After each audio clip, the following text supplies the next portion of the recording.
Chapter 8. And God remembered Noah, and every living thing, and all the cattle that was with him in the ark. And God made a wind to pass over the earth, and the waters assuaged. The fountains also of the deep and the windows of heaven were stopped, and the rain from heaven was restrained. And the waters returned from off the earth continually, and after the end of 150 days the waters were abated. And the ark rested in the 7th month, on the 17th day of the month upon the mountains of Ararat. And the waters decreased continually until the 10th month. In the 10th month, on the 1st day of the month, were the tops of the mountains seen. And it came to pass at the end of 40 days that Noah opened the window of the ark which he had made, and he sent forth a raven, which went forth to and fro, until the waters were dried up from off the earth. Also he sent forth a dove from him to see if the waters were abated from off the face of the ground.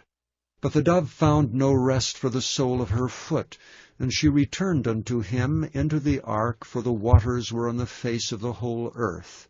Then he put forth his hand, and took her, and pulled her in unto him into the ark.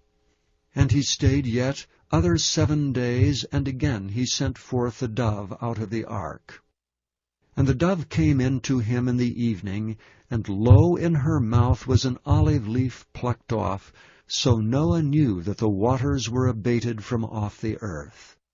And he stayed yet other 7 days, and sent forth the dove, which returned not again unto him any more. And it came to pass in the 601st year, in the 1st month, the 1st day of the month, the waters were dried up from off the earth. And Noah removed the covering of the ark, and looked, and behold, the face of the ground was dry. And in the 2nd month, on the 27th day of the month, was the earth dried.